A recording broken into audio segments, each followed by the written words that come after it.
Hey everyone. Today I want to share a reminder that might feel really deceptively simple, but it is so foundational to good counseling practice. I want to talk a little bit about being present, not just showing up, not just remembering your clients' names or some detail about their lives, but I'm talking about what Irvin Yalom called existential presence. You see, Irving said, the therapist must be prepared to enter the client's world and to abandon themselves to it. He went on to say, the more present a therapist is, the more the client will feel received. Let me say that again. Irving Yalom said, the more present a therapist is, the more received the client will feel, or the more the client will feel received. I think as counseling students, as new professionals, or even as people who have been doing this a really long time, it's easy to get caught up in theory or in technique, in treatment plans, in progress notes, in diagnoses, in our interventions. And the truth is, in school, that's what we teach, right? We teach all of those things. We don't have a class that teaches you on being present. We don't have a class that teaches the value of presence. And that's hard. As a counselor educator, I realize that we're teaching you everything that we need to, that's required, but there's some valuable stuff that we just aren't touching on. Because how do you teach presence? But at the end of the day, the truth is that great therapy, really good therapy, comes not from what we do in any moment in time, but it comes from who we are at every moment in time. There's this phrase that I learned from my mentor. It's called being in your being. And it's something that was shared with me years ago because I remember walking out of a session and feeling helpless. I think that, I remember leaving the session and feeling like I'd asked way too many questions and I'd thrown so many interventions at this client. And I was trying really too hard. And when I spoke with my mentor about this, they told me to try being in my being. They said, David, they shook their head. They were like, David, just try being in your being. And I was like, what the hell is that? Right? That is being in my being. I didn't really get it then, but I get it now more than ever. When I work with students in basic skills, I often joke about wanting to put a poster up behind their client that says, that says, stop trying so hard. Stop trying so hard. And I think this links up with imposter syndrome, right? Because we studied for this. We're getting paid for this. And so we feel like we have to accomplish something. I have to make a difference. When this client leaves here today, they need to know that they got what they paid for, that I'm good at my job. But the truth is, we are so powerless over the outcome of a session. We really don't know anything. And we have so little control. That phrase, being in your being, stayed with me because I think it's so powerful. And like many of you, when I started out in this, I really thought that I had to prove myself through action. But the truth is that counseling isn't about performance, it's about presence. And that really matters. And the research backs this up. So, to get practical for a moment, Dan Siegel, he does so much incredible work out there and in interpersonal neurobiology. You should check him out. But research from Dan Siegel shows that the quality of our presence directly affects the client's brain and body state.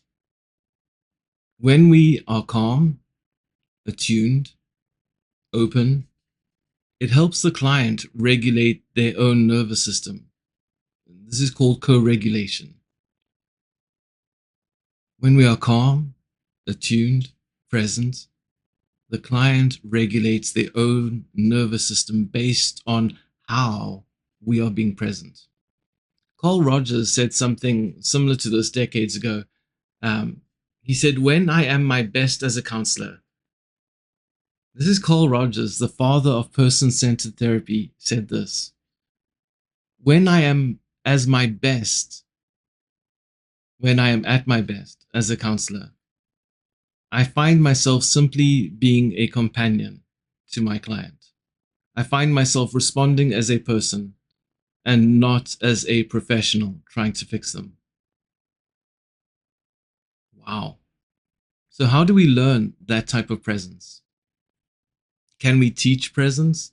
I think it's something that we experience and then we try to duplicate. I think this is something that we catch, right? It's caught, not taught. But I think there are things we can do practically that can help us be present. We can practice mindfulness, we can practice meditation, we can try be more aware. But I also think that there's no substitute for humility when it comes to practicing presence. There's no substitute for realizing that we aren't in control of the session, that we are really powerless, that all we can actually do is show up fully, and allow whatever emerges to emerge. I'm thinking about how powerless we actually are. And I remember working with a client years and years and years ago. His name was Marcus. Let's pretend, right? That's a pseudonym. And I remember Marcus came into session and he was just quiet. He just sat and he folded his arms, like really stubborn. And I would ask questions and he wouldn't answer. And I got really frustrated, but I was like, okay, maybe this just takes some time. And so, I think it was in the fourth session that I kind of just gave up. I stopped asking creative questions. I stopped all my tricks and I decided to just be quiet. And then Marcus said something, because I was panicking. I was like, how do I fill this presence? This guy's paying me for what? Right? For my silence. And I remember in our last session, not our last session, our fourth session, I tried to just be present, right? I tried to just be silent.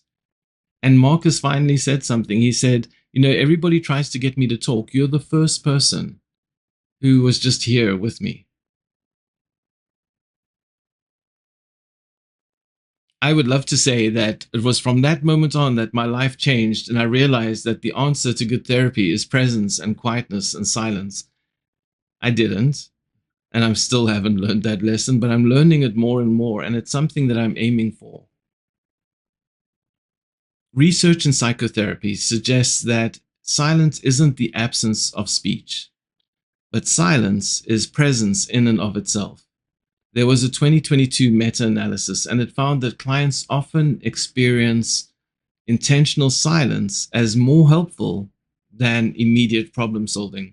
Because when we are silent, when we are quiet, when we are just present and holding space, it communicates patience and acceptance. And when we can accept the client the way they are, they can accept themselves the way they are. Think about it. A client comes to you and they start telling you about a problem, or they start telling you what they're thinking. They share something about themselves, and you immediately start coming up with solutions to fix the situation or to fix them, which is even worse. What we're communicating them then is that there's something wrong with them, that they're broken and they need to be fixed. And so they're not accepting themselves, and we immediately join them in that condemnation and that lack of acceptance of who they are. Firstly, before anything, we need to communicate patience and acceptance, because then the client can accept themselves. Going back to Yalom, right? Yalom was incredible, and we've lost touch with so much of his stuff as we've become really manualized in therapy. But Yalom would really work in the here and now. Instead of worrying about what he was going to say next or what was going to happen a few sessions from now or what he was really trying to achieve in the long run, he worked with here and now, and he would ask, what is happening right now in the room? And he said that this requires something called existential courage, because it does require so much courage to just be present and to use silence. It is so much harder to live out of our being than out of doing. Because at least if we're doing something, we feel okay if we get paid, right? At least if we're doing something, we're proving our adequacy, our enoughness. There's so much humility in trying to just be present, being willing to feel awkward and uncertain instead of jumping in and trying to fix things. Going back to Carl Rogers spoke about unconditional positive regard, but he also spoke about congruency. And he said the following thing, which I share with my clients all the time. He said, the paradox is that when I accept myself just as I am, then I can change, or that I am able to change. I'll say it again. The paradox is that when I accept myself just as I am, then I can change. And the same is true for our clients. When we accept them just as they are, when we show them how to accept themselves just as they are through us accepting them, that then they are able to change. And that's also true for you. True for you accepting yourself just as you are. That's when real transformation begins. And so how do we teach presence? We can't. It's hard. But there are certain things that we can remind ourselves of. For example, before you go into a session, or before you go get your client to come to your therapy office, sit down, close your eyes gently, take 3 deep breaths, and set an intention for yourself. Say to yourself, in this next session, I am simply going to be present. In this next session, I am simply going to be present. Do that. Or maybe sometimes at the end of every day, ask yourself, when today was I able to be truly present? And if you're able to identify a time that happened, ask yourself, how did I get there? What was I doing that got me there? If in session you notice yourself getting all tight, notice what's happening in your body. If you find yourself frowning and leaning forward and your body feeling really tight, relax. Take a deep breath. Lean backwards. Loosen your jaw. Instead of thinking what to say next, just listen to what the client is saying. And when they're finished, allow silence to be present. Instead of thinking what to say next, just observe what's happening in your thoughts and respond out of that place rather than out of a fix-it mentality. You see, being present grows out of reflection and grows out of awareness. So what I want to leave you with today is this. Your greatest tool as a counselor isn't your theory, your technique, your intervention. Your greatest tool as a therapist is you, is your presence. Your authentic, present, grounded self. Victor Yalom said, between stimulus and response, there is a space. And good therapy happens in that space. Kind of like dilating time. That space between stimulus and response, making it really big and wide. And living in there, observing what's happening in that space. So I want to encourage you to stay connected to you. Stay aware of what's happening inside of you. Stay connected to your own being. Let go of the agenda. Trust the process. Trust your presence.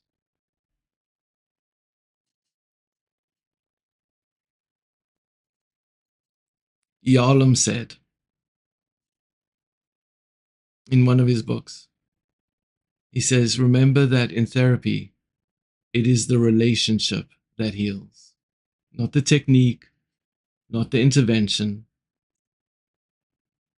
It is the relationship that heals, and the relationship requires your presence. So welcome to powerlessness. Welcome to being out of control. Welcome to not knowing what you're doing. Welcome to the beauty, the magic, of just being present.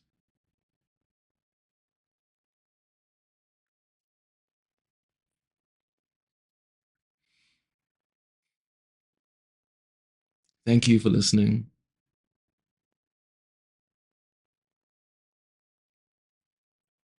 May you ease more and more into the beauty of your own presence. And may you bring that beautiful presence into space with your clients.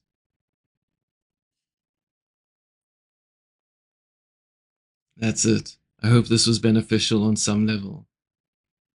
It's kind of really hard to put into words. And I don't think it's a place we actually arrive at. I think it's something we keep relaxing into. I was going to say striving for, but that's the opposite. That's doing.